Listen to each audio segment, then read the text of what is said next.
आकाशवाणी नागपूर. मेधा मांदेडकर आपल्याला ठळक बातम्या देत आहे.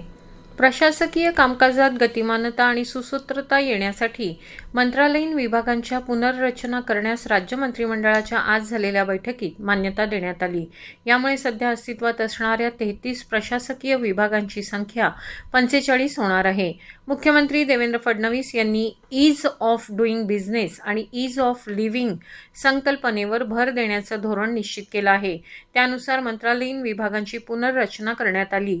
यामुळे निर्णय प्रक्रिया वेगवान होईल, तसंच योजनांची अंमलबजावणी आणि क्षेत्रीय यंत्रणांशी प्रभावी समन्वय साधणं शक्य होणार आहे.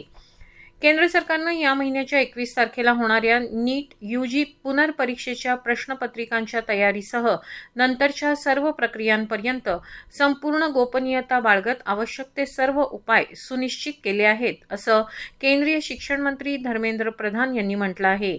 आज राष्ट्रीय चाचणी संस्था NTAच्या मुख्यालयाला भेट देऊन या परीक्षेच्या तयारीचा आढावा घेतला. त्यानंतर ते पत्रकारांशी बोलत होते.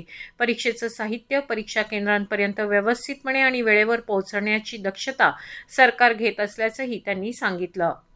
जम्मू काश्मीरमध्ये येत्या 3 जुलैपासून अमरनाथ यात्रेला सुरुवात होत आहे. या यात्रेसाठी करण्यात आलेल्या तयारीचा आढावा जम्मू काश्मीर प्रशासनातील वरिष्ठ अधिकाऱ्यांनी काल घेतला.